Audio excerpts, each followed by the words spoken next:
Eu vi ali o Euler. A Débora, estão aí, né, Euler? Que coisa boa, que alegria, viu? Essa semana demorei para falar porque eu fiquei ruim também. Graças a Deus, quando foi sexta para cá, fui melhorando bastante. Graças ao bom Deus. Depois nós vamos orar por vários irmãos. Inclusive, está transmitindo, está online? Então, os irmãos que estão assistindo online, coloca o nome aí para nós sabermos que você assistiu daí de casa e deu certo a transmissão. Tá bom? Coloca seu nome assim, ó. Exemplo lá, Morales, Fátima, que eu sei que estão doentes, né? Graças a Deus estão bem. Né? Se você está aí assistindo, você coloca o seu nome no comentário aí para a gente depois saber. Tá bom? Meus irmãos, nós vamos continuar estudando a palavra do Senhor. Nós estamos fazendo uma exposição no livro de Esdras. E eu convido você a abrir no livro de Esdras, capítulo 4.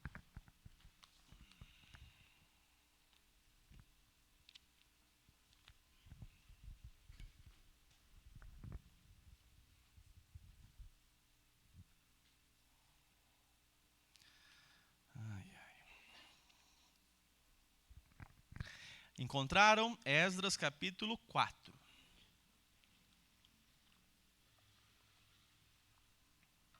Me esqueci, na hora dos avisos, dia 12 de junho agora, nós teremos o DIP, Domingo da Igreja Perseguida.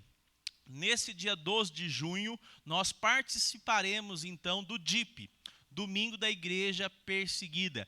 Esse dia especial, ele é promovido pelo site Portas Abertas. É um dos sites mais sérios a respeito da obra missionária e da igreja que nós temos. Esse trabalho, inclusive, ele tem no Brasil, tem em outros países. Salvo engano, só a Portas Abertas no Brasil já faz uns 25 a 30 anos. Tem em outros países também. É um trabalho muito sério. E eles dão apoio e conhecem a realidade das igrejas mundo afora. E esse ano será a Nigéria, o país que nós estaremos orando e também contribuindo. E o oeste africano, alguns países próximos ali a Nigéria. Eu falei pela manhã sobre as ações que aquele grupo terrorista chamado Boko Haram. Quem já ouviu falar? Esse grupo, eles sequestram principalmente adolescentes na época de escola, quando elas vão para a escola e os pais não estão lá, ficam mais fácil, eles vão lá e sequestram crianças, quem? Cristãs, sabendo que são filhas de cristãos. E nós temos uma perseguição enorme na Nigéria. Eu mencionei uma moça, inclusive se você... Quem ainda não está no informativo nosso lá, depois você me pede, hein? Tem que colocar você no informativo, para você acompanhar as matérias que a gente sempre publica lá. Compartilha lá. Então eu falei sobre essa adolescente que, num grupo de mais de 200 adolescentes, só ela que não foi devolvida. E aí foram fazer uma identificação que estava acontecendo e elas contaram que elas negavam, elas falavam que elas tinham abandonado Jesus, eles forçavam elas a dizer que elas não eram mais cristãs. E aí eles liberavam as crianças, as adolescentes. E essa adolescente, segundo os relatos, não nega que é cristã e diz: vocês podem me matar, que eu não vou negar. Nós temos que orar por irmãs em Cristo que assumem um compromisso tão alto. Eu não julgo aquelas crianças, adolescentes que disseram que não serviam mais Jesus naquela pressão. E elas até choravam dizendo assim: mas eu amo Jesus. Eu fiz de acordo com a situação, mas aquela menina, eu creio que Deus soberanamente tem sustentado ali para humilhar as forças do maligno. Nós temos que orar como igreja. Dia 12 de junho, nós falaremos mais sobre a obra missionária, sobre a igreja perseguida, e aí você também vai trazer uma oferta especial para nós abençoarmos também o trabalho do Portas Abertas, o DIP, Domingo da Igreja Perseguida, tá bom? Então vamos lá, Esdras capítulo 4.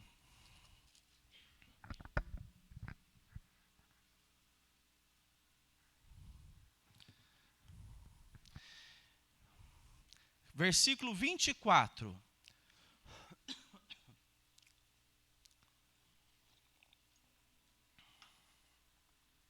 Diz assim a palavra do Senhor: Esdras 4, 24. Assim, a obra da casa de Deus em Jerusalém foi interrompida, e isso até o 2º ano do reinado de Dario, rei da Pérsia. Verso 1 do capítulo 5. O profeta Ageu e o profeta Zacarias, filho de Ido, profetizaram aos judeus que estavam em Judá e em Jerusalém, em nome do Deus de Israel, que estava sobre eles. Presta bem atenção aqui no que está acontecendo. Eu li apenas o verso 24, que diz que a obra da casa de Deus estava agora o quê? Interrompida. Agora, nós falamos domingo passado o quanto que os inimigos tentaram para fazer a obra parar. Eles se levantaram de todo jeito. Toda ação e artimanha eles levantaram. O que aconteceu agora? Acontece que a obra parou. Eles fizeram uma carta, um documento e enviaram para o rei. Quando enviaram para o rei falou assim, não era mais o Ciro, era o chamado Artaxerxes, e não é o Artaxerxes II, segundo, que é depois com Neemias. Esse Artaxerxes ouviu os documentos e falou assim, vocês têm razão, manda parar essa obra aí, manda parar essa cidade aí, que esse povo vai se rebelar. O que aconteceu? O povo de Deus parou a obra, parou o trabalho. Então agora, no capítulo 5, verso 1, diz assim, o profeta Ageu, o que ele fez? Profetizou. Então vamos lá para o profeta Ageu. Vamos abrir lá no profeta Ageu, que é justamente o profeta que vai trazer a profecia aqui para esse grupo de pessoas. Ageu fica nos livros chamados profetas menores. É o 2º menor livro dos profetas. Salvo engano, é só o Obadias. Está próximo a Zacarias. Está entre Gênesis e Apocalipse, viu? Ó, na minha aqui é página 1354. Mas muda, né? Muito, né? Depois do profeta Jeremias, Ezequiel, Oséias, Amós. Acharam? Diz assim a palavra de Deus. Vamos ver então a profecia que eles ouviram? Olha a profecia que eles ouviram. Diz assim, aqui tem uma introdução só para você perceber que é o mesmo contexto. No 2º ano do reinado de Dário, perceba que já mudou novamente o líder. No 6º mês, no 1º dia do mês, por meio do profeta Ageu, a palavra do Senhor veio a Zorobabel. A palavra do Senhor veio a Zorobabel, filho de Salatiel, governador de Judá, e a Josué, filho de Josadaque, o sumo sacerdote, dizendo, agora é a palavra, agora é a profecia de Deus, que estava lá então com a obra parada, e o povo tinha parado a obra. Assim diz o Senhor dos Exércitos, este povo ainda não chegou o tempo, este povo diz, ainda não chegou o tempo em que a casa do Senhor deve ser reconstruída.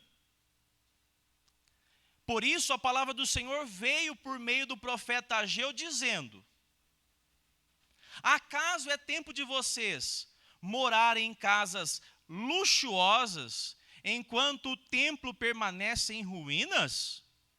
Portanto, assim diz o Senhor dos Exércitos, considerem o que tem acontecido com vocês. Vocês semearam muito e colheram pouco. Comem, mas isso não chega para matar a fome. Bebem, mas isso não dá para ficarem satisfeitos.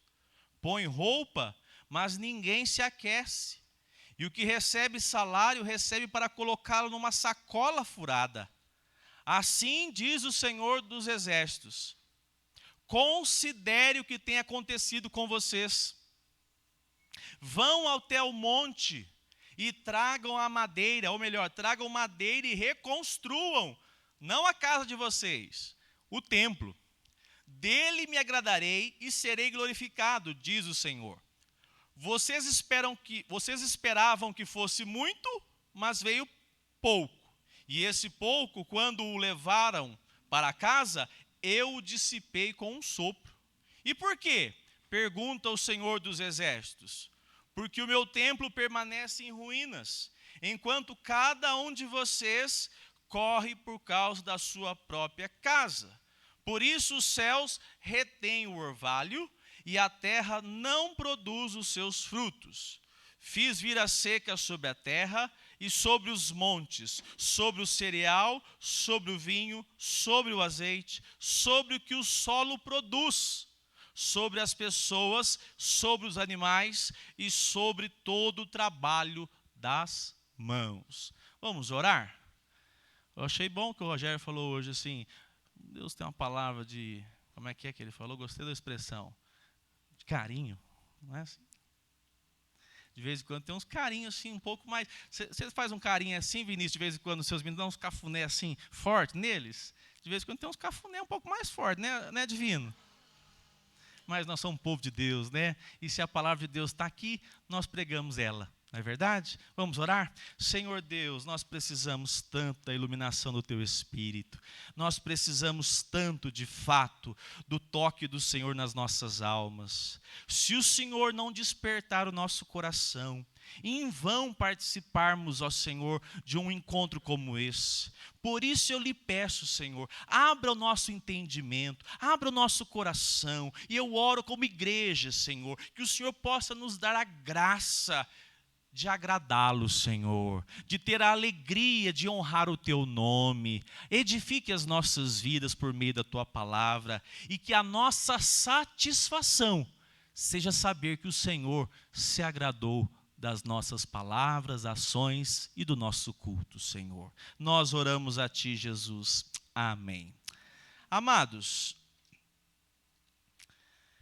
já é certo que vocês estão acompanhando o contexto do povo de Judá. Um povo que foi levado para o cativeiro, um povo que viveu quase 70 anos sem poder cultuar, não tinha templo mais, no contexto de Israel levado para a Babilônia. E nós falamos sobre isso, eles sofreram lá, longe de Jerusalém. Quando voltaram para Jerusalém, foi providência de Deus. Ciro ouviu lá que tinha os 70 anos, já fazia parte da política que ele permitia que os povos voltassem, e permitiu que eles voltassem para cultuar o Deus deles. Ou seja, Ciro permitiu que o povo de Israel voltasse para Jerusalém para prestar culto. Bênção demais. Só que, nós já falamos domingo passado, o adversário da nossa alma, do povo de Deus, nunca se satisfaz com o povo de Deus buscando o Senhor. E ele colocou um monte de impedimentos. E os impedimentos foi se aumentando, foi se avolumando. Chegou o ponto que a obra parou. A obra parou, a casa de Deus então não foi mais reconstruída. E aqui eu tenho que fazer um adendo, um parêntese. Naquela época, o templo não é a mesma coisa que hoje, tá bom? Naquela época, o templo representava a própria manifestação de Deus. Deus se revelava num prédio, que era o templo, a glória dele, tantas vezes a gente vê essa expressão, a glória de Deus enchia o templo, Deus estava se revelando ao povo de Israel e às outras nações através de um prédio. É claro que esse prédio vai deixar de ser o prédio quando o próprio Senhor Jesus, na sua carne, assume o ministério de se entregar, vivendo como servo nesta vida, morrendo na cruz em nosso lugar, e ele disse assim, esse templo aí, eu derrubo ele em 3 dias ele será um novo templo. O povo achou que Jesus estava falando a maior besteira do mundo, gastou não sei quantos anos para construir esse prédio aí, e agora em 3 dias vai construir um novo prédio. Jesus estava falando do prédio físico? Estava falando dele. Em 3 dias ele morreu, ressuscitou e apareceu para a sua igreja falando, vocês são a igreja agora, vocês são o prédio, o povo de Deus, não é mais o prédio. Então, interessante, importante você entender. Por quê? Tem aspectos que você vai perceber que tem uma diferença aqui na aplicação. Mas o importante é você entender isso. Teologia bíblica, escola bíblica dominical, você não pode faltar. Quero ver professor surgindo. Cadê o divino? Tem que, continuar caminhando. Rogério está aí, eu fiquei doente lá, eu falei assim, eu vou mandar uma mensagem para o Luciano, ele que pregue. Se vira. Aí eu orei e falei, Deus, não dou conta não. Ele falou, não, vai mais uma vez, vai orando aí que vamos melhorar esse homem. E graças a Deus estou aqui, né? Mas presta bem atenção. O povo agora é o templo de Deus, a igreja. Agora, nesse contexto aqui, nós vamos aplicar também coisas relacionadas ao reino, inclusive ao prédio também aqui. Vamos lá. O contexto, então, nos mostra, deixa eu correr. Diz assim que o povo de Deus viu que a opressão era muito, parou. Estava proibido de mexer naquele prédio. Aí você pensa assim, chegou uma carta e falou que não é para mexer mais, e os guardas proibiu, o que você imagina? Quem estava trabalhando pensou assim, daqui uma semana vamos tentar de novo. Não é assim que você pensa? Daqui um mês vamos tentar de novo. Não é assim que você pensa? Você passa na sua igreja está fechada, você fala, não é possível, o que aconteceu? É uma coisa errada, não? Aí você volta no domingo, não volta não? Deveria voltar, né? O povo pegou e passou uma semana, falou assim, não, vamos esperar um pouco mais. Aí, vamos esperar um pouco mais, vamos esperar um mês, vamos esperar um pouco mais. Sabe o que aconteceu? Deus teve que levantar um profeta chamado Ageu para dar o recado. E sabe o que o recado foi? Foi o seguinte, olha só a palavra, verso 2. Acompanhe comigo, Ageu, capítulo 1, verso 2. Ainda não chegou o tempo. Quem que diz isso? Responde bem forte. Quem? O povo. O povo responde assim para Deus. Ainda não chegou o tempo em que a casa do Senhor deve ser reconstruída. O povo tinha essa justificativa aqui na história. Deus que está falando, o profeta levantou e falou assim, vocês dizem que o tempo não chegou. Só que tem um detalhe, fazia 16 anos que a obra tinha parado. 16. E aí, quando eles eram confrontados, eles falavam assim, não chegou o tempo ainda, não é hora. E aí Deus envia o profeta, e o profeta diz assim, é essa a apresentação que vocês têm? É isso que vocês estão, então, alegando? E observe que eles dizem isso, ainda não chegou o tempo. Por quê? Porque Deus deixou de ser prioridade na vida desse povo. Irmãos, os caprichos de Judá, não é nem Uberlândia. Se fosse Uberlândia, poderia falar, não, uma cidade metropolitana, com shoppings, tem 2 shopping centers. Dá para distrair, pastor. Mas em Judá, que não tinha quase nada, o povo esqueceu da casa de Deus. O povo esqueceu, o povo distraiu. Deus foi abandonado.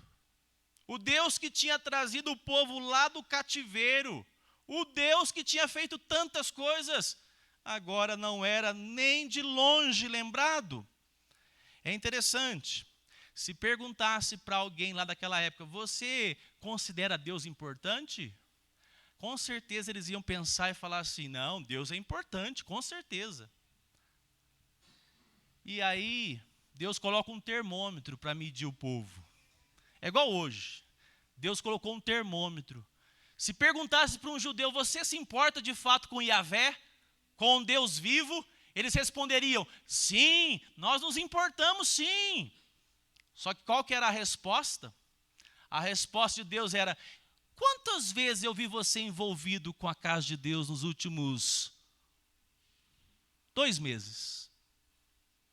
Quantas vezes eu te vi envolvido com a casa de Deus nos últimos 50 dias? Quantas vezes eu vi você envolvido com a casa de Deus nos últimos 3 anos? É interessante pensarmos nisso. Não é muito diferente dos nossos dias, né? Você pergunta para a pessoa é cristã. Você pergunta para ela, até cristã mesmo, mas ela não tem envolvimento. E aí, Deus chama a atenção, dizendo assim, tem um termômetro para saber se de fato eu sou Deus de vocês ou não. É como vocês estão colocando algumas coisas no lugar que é meu. E Deus chamou então a atenção desse povo. A falta de tempo foi a desculpa, gente, lá do ano 540 antes de Jesus Cristo. Lá já não tinha tempo. Você já pensou, se lá não tinha tempo, imagina hoje, né? Lá naquela época eles pensaram assim, não chegou o tempo ainda não.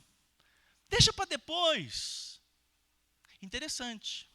Ninguém distancia de Deus conscientemente. O que nós fazemos? A gente arruma alguma coisa e aquilo vai nos envolvendo devagarzinho. Devagarzinho, devagarzinho, devagarzinho, devagarzinho. Quando vê, nós estamos envolvidos em algum capricho nosso que substitui o lugar que é de Deus. É assim. Não é uma coisa assim, eu vou romper com Deus. Mas o povo fazia 16 anos que deixou de buscar a casa dele e se importar com a sua glória. O texto nos mostra, então, que ainda não tinha chegado o tempo. Foi isso que o povo disse. Olha o verso 4 agora. Diz assim, verso 3. Veio a palavra do Senhor. Quantos podem dizer assim, eu louvo a Deus porque eu posso ler a Bíblia? Quantos? Quem nos últimos tempos falou assim, graças a Deus que eu tenho a tua palavra, Senhor? Quem já experimentou isso? Crente experimenta isso, sabe por quê? Desde essa época, o que transforma o homem é a palavra que vem de Deus. Se for do pastor, ouve aqui, sai ali. Mas se for de Deus, e por meio do pastor inclusive, entra aqui, arde, incomoda, dói, você fica achando ruim, e Deus transforma o seu coração. Porque a palavra vem dele. Olha o que aconteceu aqui, verso 3. Por isso a palavra do Senhor veio por meio do profeta. Deus sempre foi gracioso com o povo, ensinando, corrigindo, dando oportunidade. Deus nunca fez assim, larga para lá esse povo e não quero saber deles. Deus sempre tratando com o povo. E como é que ele faz? Por meio da sua palavra. A palavra do Senhor então veio. E aí Deus fala assim para o povo, acaso é tempo de vocês morarem? Algumas versões aí vão estar assim, casa apaineladas. Está assim na sua versão aí? Alguém tem assim? É casa com madeira. Casa tão chique que tem detalhes de madeira. O tanto que madeira é caro, né, ultimamente. Meu Deus do céu. Vou fazer um ripado aqui na frente aqui de madeira aqui, pastor inventando moda. Um orçamento caríssimo. Só o divino para agora nos abençoar. Alguém mais aí? Nosso Deus. Caro. As coisas estão aqui na casa dos judeus muito bem, obrigado. O termo aqui na Nova Almeida Atualizada já diz assim, luxuosa. Não é uma casa comum, é luxuosa. Assim, Deus está dizendo, a casa de vocês vai bem, obrigado. Mas, enquanto o meu templo permanece em ruína, estava só o esqueleto lá. Estava lá tomando chuva, manchado daquela respingos de água, mofando. E o que aconteceu? O povo estava então preocupado apenas com os seus próprios interesses. Esse é o ponto aqui. O povo se esqueceu de Deus. E a partir do momento que o povo de Deus se esquece dele, teremos uma dificuldade. E o que aconteceu?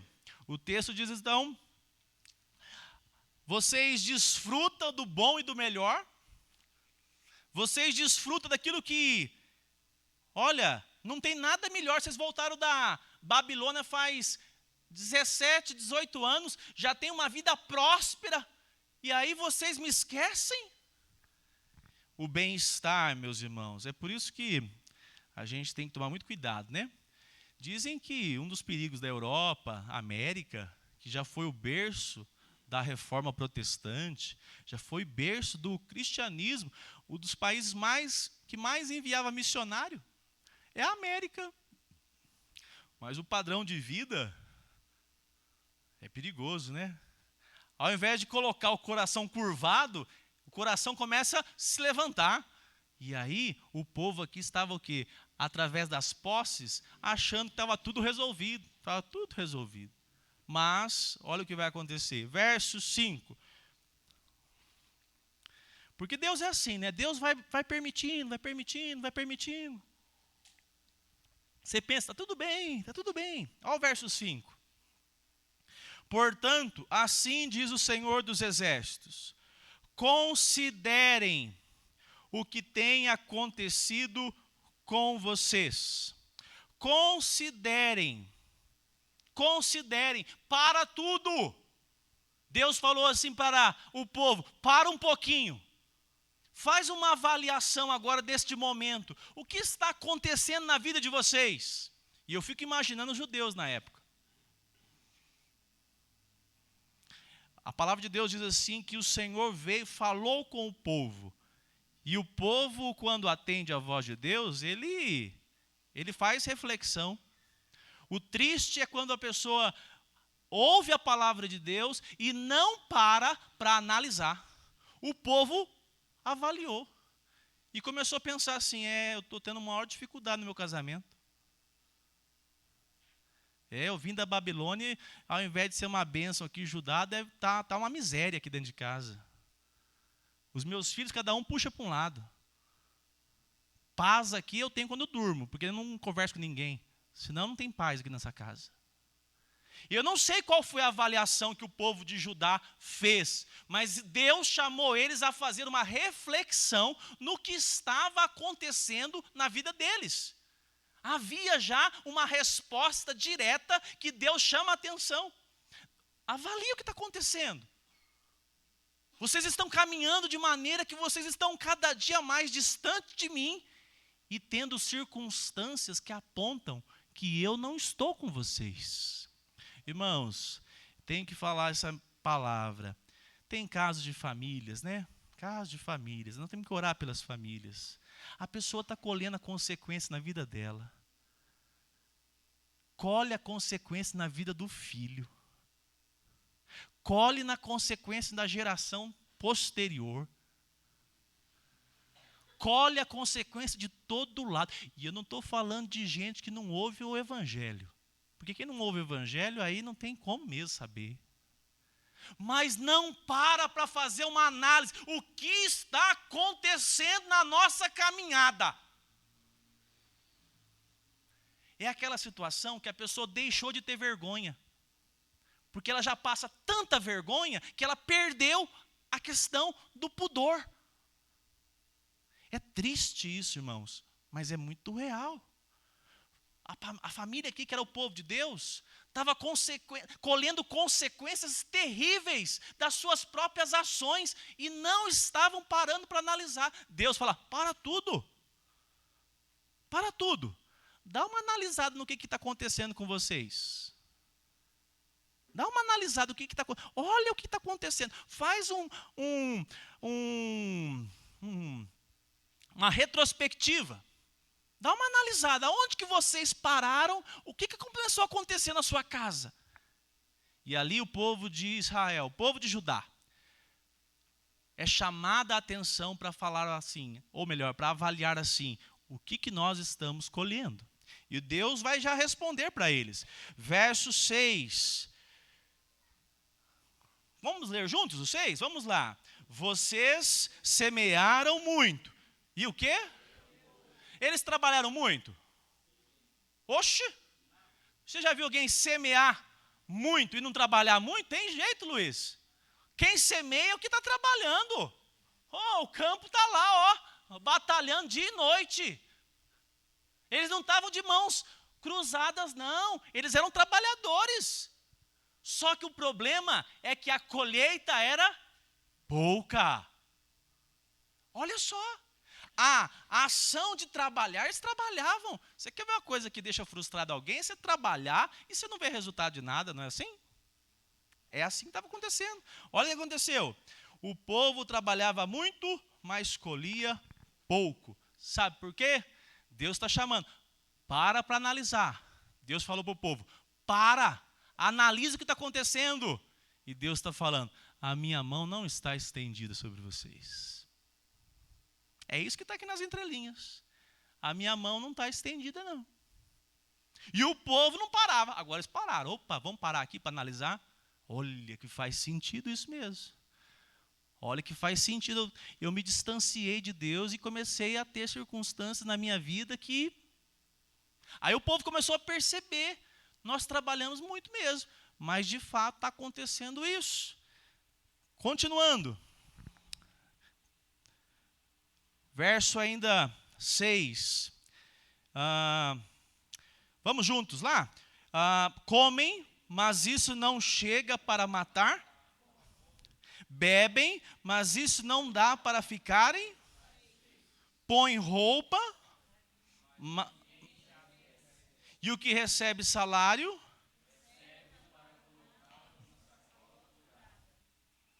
Alguém já disse que aqui não é a roupa que você põe e não dá conta do frio. Não é isso, não. É que tudo que a pessoa tem, nada consegue satisfazer. Também é outra coisa interessante. A insatisfação. Você quer ver uma coisa terrível no coração humano? É isso. Você não tem uma esposa de vez em quando abre as portas do guarda-roupa e vai uma, vai duas, e vai na terceira. Na quarta você já fala, essa foi a melhor. Mas você nem olhou. Aí você... Estou sem roupa. É só lá em casa? Então o povo é mais santo que você, viu, Gisele? Essa insatisfação é do nosso coração. Mas o problema é quando ela é crônica. Porque a gente tem que lutar com a nossa insatisfação de vez em quando. Fala, não, tá bom demais, graças a Deus e tá bom, né? Você dá um elogio lá e vamos embora, não é assim? Mas a insatisfação da alma é o que o ímpio, a pessoa que não teme a Deus, não sabe o que é. Ele está sempre insatisfeito, inquieto. E o povo de Deus estava colhendo isso. Olha, ele tinha roupa, não aquecia. Ele comia e não ficava satisfeito. Alguém come e não fica satisfeito? Não tem como. A questão não é o estômago. A questão é a satisfação. É comer, ficar com o estômago cheinho e dar boas gargalhadas. Como é gostoso. Como é bom. Apreciar o sabor e dizer assim, que bênção foi desfrutar dessa refeição com a minha família na mesa. É isso que estava faltando para o povo que é chamado povo de Deus. Porque tem coisas riquíssimas que só podem ser experimentadas com a bênção de Deus. Amados, eles têm salário? O povo tinha salário? Oxe, tinha salário, mas colocava, aí a gente já conhece um pouco dessa história, né? O povo aí parece um pouco do século 21, né? Sai do banco quando chega em casa, não precisa nem sair do banco mais, né? Sabe, muda de aplicativo, meu Deus, já tem que cobrir isso aí tudo, né? Colocava numa sacola furada. Olha só. E por quê? Porque eles estavam então agora fazendo com que a prioridade da vida deles fosse os caprichos deles. Deus deixou de ser o foco, o centro, o capricho de cada família. O capricho é ter uma... Vou falar do irmão Luiz. A chácara. Não é só o senhor que tem chácara, não. Tem outro aqui. Tem um povo que gosta aqui de chácara, viu, irmão Luiz? É ter um carro de Fórmula 1, acho que o Luciano quer. O que o Roberto quer? Eu não sei também. Os caprichos. Aí a gente fica envolvido nos caprichos. Aí Deus falou para o povo, opa, presta atenção aqui. Não é que eu não tenho bênçãos para você nessas áreas, mas eu fui trocado. Vocês colocaram outras coisas no meu lugar. E é por isso que a minha mão está recolhida de vocês. Vamos caminhar mais aqui. Verso 7, olha o que diz. Assim diz o Senhor dos Exércitos, considere, mais uma vez, considere o que tem acontecido com vocês. Pessoa sábia não é o inteligente. Inteligência você pode acumular aí na academia. Sabedoria é pelo temor a Deus e andar em retidão com Ele. O homem sábio para avaliar a vida, para avaliar o casamento, para avaliar a criação dos filhos, para avaliar para qual futuro ele está caminhando. O homem sábio, ele faz avaliação. O homem tolo, não. Tudo que vier, vai levando. E ele vai colhendo consequências atrás de consequências. E ele não nota que, na realidade, o que falta é ele avaliar e dizer assim, está tudo errado. Para quem lá não conhece Deus, é difícil. Mas esse povo aqui conhecia Deus de ouvir falar, conhecia porque já serviram a Deus, mas tinham abandonado o Senhor. E Deus está falando, considerem o que tem acontecido com vocês. Considerem. Verso 7 ainda. Tire lições do que está acontecendo. Não permita que vocês continuem colhendo essas consequências. Eu falei pela manhã, eu tenho que sempre falar isso, porque eu tenho um amor por cada família que congrega nessa igreja. Os filhos precisam ser admoestados, incentivados na palavra de Deus durante a sua semana. Você não tem como simplesmente delegar para a igreja e falar assim, meu filho vai ser um cristão porque eu levo ele à igreja do domingo.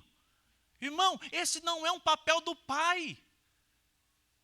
O papel do pai e da mãe é aquele que fala assim, olha, meu filho, nós servimos ao Senhor, o Senhor na nossa casa é prioridade. Ou o seu filho pensa que qual é a prioridade da sua família? Porque ele sabe. Se ele tiver 8, 9 anos, 10, 12, ele já sabe qual é a prioridade da sua vida. Se de fato é Deus, se é alguma coisa que você faz, ele sabe. A nossa relação dentro de nossas casas, ela precisa passar, Deus, o Senhor, é desejado aqui. E a relação nossa, para nós estarmos em casa, com essa postura, é de luta. Ou alguém faz um culto doméstico, reúne todo mundo, tendo uma facilidade normal, natural. Ninguém faz isso. Mas há um posicionamento, meu irmão. Há um posicionamento. A igreja, cada dia mais no século 21, se distancia e parece com esse povo que se esqueceu de Deus, porque Deus deixou de ser prioridade, não está nem no pódio mais, não pega nem medalha a Deus. Porque Deus não é mais prioridade. Nós temos tantas prioridades que acaba ofuscando qualquer desejo de invocar o nome do Senhor na segunda, ou na terça, ou no culto que vai ser quarta-feira dentro da sua casa. Não permita. Essa relação é um ensino para nós avaliarmos. Sabe por quê, meus irmãos? Eu quero deixar uma lição. Porque eu estou sempre conversando com o papai e mamães, que os meninos já têm 18, 19, 22. E qual é a reclamação de praticamente todos os que distanciam? Ele não quer vir na igreja, ele não ora e nem lê a Bíblia. E a minha pergunta é, mas ele já foi ensinado a fazer isso? Então, pastor. Então, pastor. Se você chegou no Evangelho hoje, você tem que assumir de hoje para frente.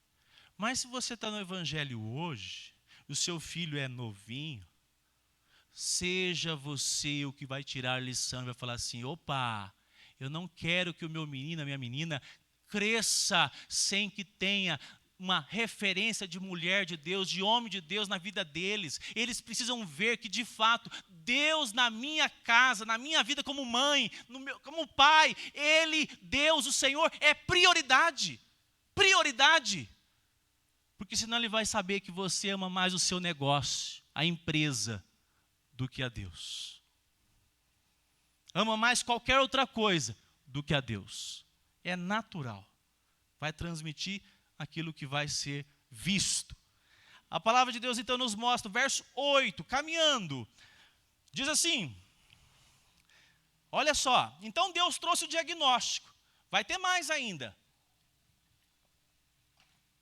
Mas agora ele fala algo para trazer uma proposta para esse povo.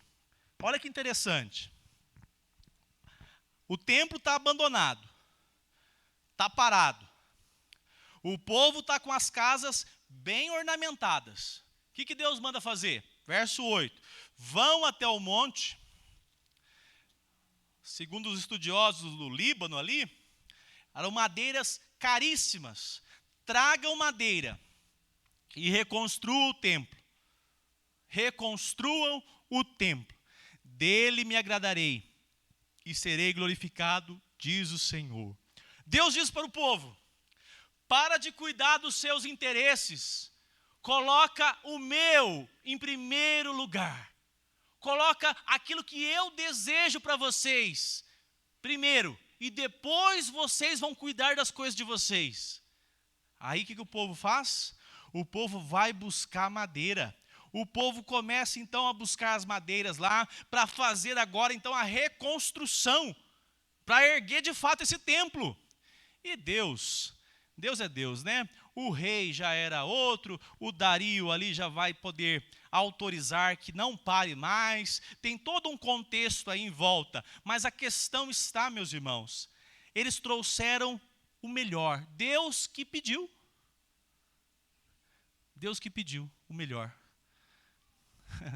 É interessante, aqui não acontece, viu? Em nome de Jesus, Senhor, não acontece. Mas igreja é difícil de vez em quando aí. O povo faz piada com a igreja. Porque vira piada. A pessoa lá tem uma boneca sem cabeça. Ela leva para a igreja.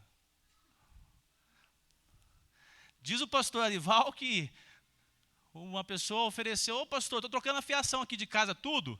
Aí o senhor não quer receber a fiação aí? Não serve para o senhor, serve para a igreja? Ué, põe na balança aí. Põe na balança. Deus falou assim, vocês vão lá e buscam das madeiras lá o melhor e traz para fazer o templo aqui. Interessante isso. A questão, meus irmãos, se você pegar Ageu 2, Deus é o dono do ouro e da prata.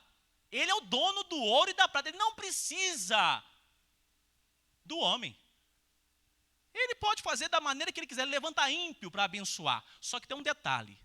Deus está visitando o coração do povo.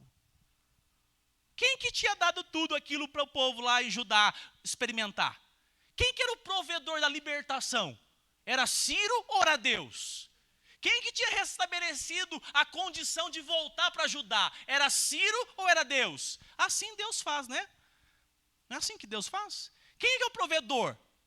É o seu patrão ou é o poder de Deus? É a sua capacitação ou a fidelidade de Deus? A misericórdia de Deus? E interessante, o povo então, agora, traz para a casa de Deus as madeiras boas para fazer a obra de Deus. Irmãos, é tão prático isso, né? No ano 2020, nós estávamos na chácara, estoura a pandemia, mês de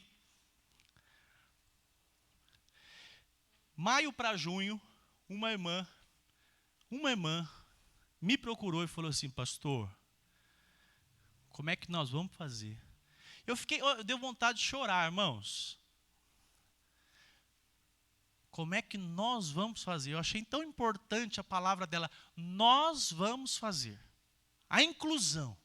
Como nós vamos fazer nesse contexto agora, pastor? A igreja fazia 2 meses que não tinha reunião presencial. E ela falou assim, como que nós vamos fazer agora, pastor? E eu falei assim para essa irmã, irmã, louvado seja Deus, é Ele que vai nos sustentar. Essa irmã desde que eu conheci a Semear, ela sempre foi envolvida e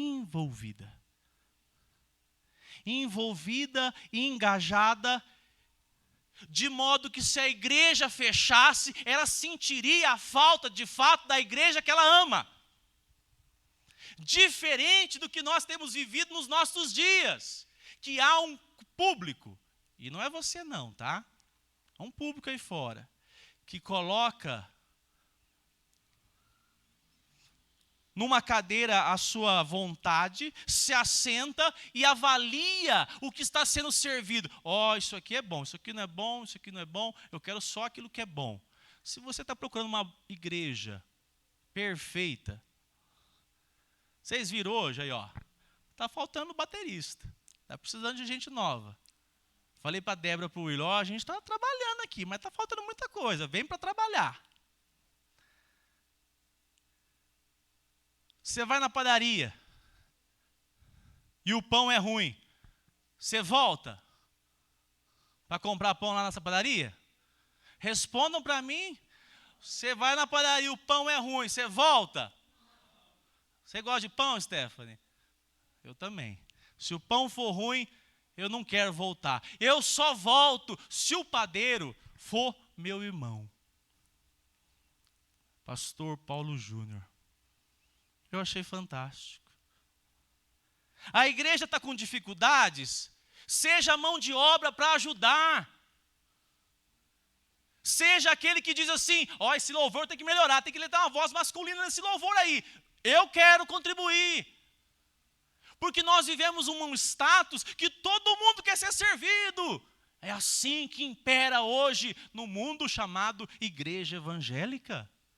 E Deus está falando para o povo, vocês têm que apresentar o melhor. O melhor. Mas como é que vai ser o melhor?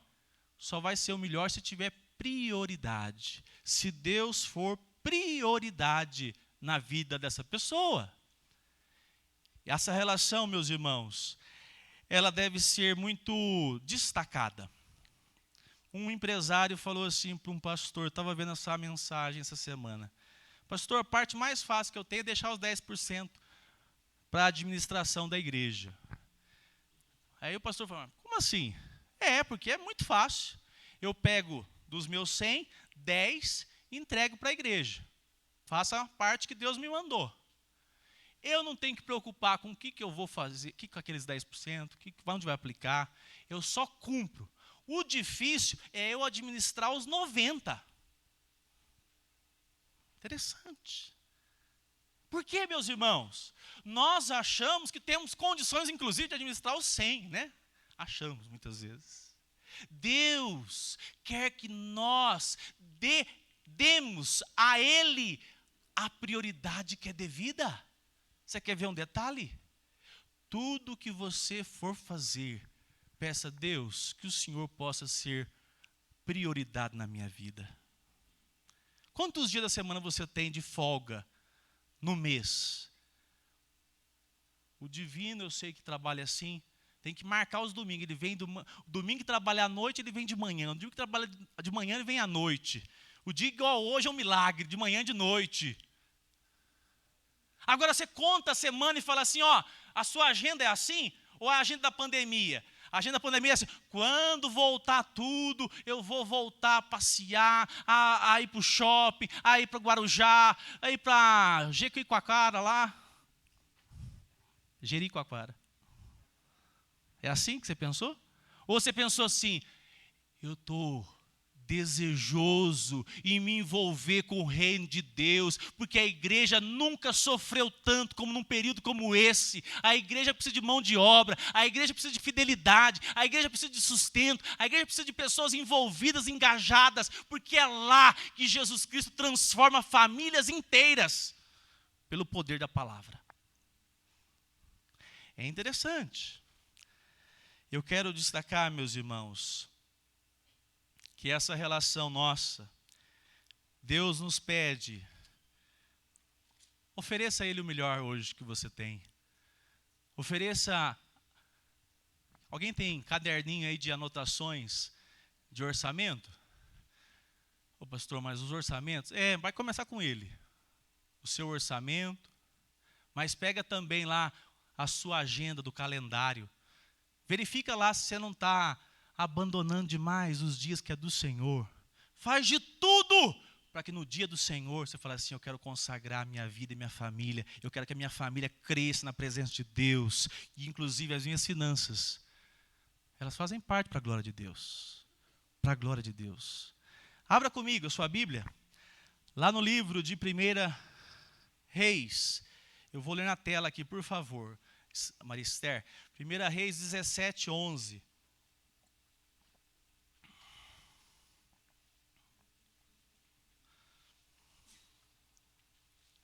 Eu vou lembrar essa história para vocês. Deus falou para o profeta procurar uma viúva pobre. Deus tinha tanta gente para mandar procurar, mas na época tinha uma seca imensa, não chovia. E Deus falou, procura uma mulher assim, assim, assim, ela vai dar de você, ela vai cuidar de você, vai dar de comer. Aí ele foi, chegou lá. Quando ela já estava indo buscar água, a mulher, Elias, o profeta, chamou e lhe disse, traga-me também um bocado de pão, por favor. O profeta chegou do nada e pediu para a mulher pobre, me dá um pedaço de pão, mulher. Olha o que a mulher responde. 12. Porém ela respondeu, tão certo como vive o Senhor, seu Deus, não tenho nenhum pão assado. Tenho apenas um punhado de farinha numa panela e um pouco de azeite num jarro. E como você pode ver, apanhei 2 pedaços de lenha e vou preparar esse resto de comida para mim e para o meu filho. Vamos comer e depois morreremos de fome. Verso seguinte. Elias disse a ela, não tenha medo. Vá e faça o que você disse. Mas primeiro faça um pãozinho com o que você tem e o traga para mim. Olha que proposta mais maluca. Depois prepare o resto para você e para o seu filho. Verso 14. Porque assim diz o Senhor. Agora Deus falando através do profeta. A farinha da panela não acabará, e o azeite do jarro não faltará, até o dia em que o Senhor fizer chover sobre a terra. Aí vai continuar a história, tá bom até aí. Ele vai comer, a mulher vai fazer o bolo, vai entregar para ele, que fé. E entrega para ele, ele come o bolo e a mulher começa a notar que não falta azeite, não falta farinha, não falta azeite, não falta farinha. A mulher ficou sustentada por toda a estiagem. Porque é um Deus que deseja que os seus filhos reconheçam que Ele é o provedor. O dinheiro não é seu, nem meu. O dinheiro vem dele. Por isso que quando a gente fala assim, você deve fazer por espontaneidade com alegria. Mas tem um detalhe. Você deve fazer confiado que Deus pede em primeiro lugar que nós façamos para Ele. Para Ele. É por isso que a participação, meus irmãos, dos recursos que nós temos materiais, deve ser assim, Senhor, eu recebi e eu quero que o Senhor abençoe. E é por isso que nós damos o nome de dízimo. Por quê? Porque tem que ser proporcional ao que você recebe. E constante. Porque a obra de Deus, ela é todos os meses. Inclusive com a igreja. Ela tem valor fixo para rodar o mês. Ela tem compromissos fixos todo mês. E ela tem que ser o quê? Proporcional. O nome diz dízimo. É mais fácil de simplificar. Aí se você ficar calculando para baixo, vou dar tantos por cento. Não, coloca no seu coração que você deseja a bênção de Deus. Afinal de contas, nós não pregamos teologia da prosperidade, mas quando você não coloca aquilo que Deus requer, você mesmo está assim, não, eu administro essa parte. Eu que administro essa parte. Não, isso já é muito para Deus administrar. Aqui eu administro melhor na minha caderneta. Na minha planilha. Não, quando você faz uso daquilo que é de Deus e você fala assim, que é do Senhor. O profeta podia ter sido chamado de louco. Você é louco, profeta? Eu não tenho nada aqui. Mas Deus foi honrado através da atitude da mulher. Meu irmão, quem vai te abençoar? Eu oro por você, mas quem vai te abençoar não sou eu. Quem vai te abençoar não é nem a igreja semear. Eu desejo que ela seja um canal de bênção, mas é a mão de Deus.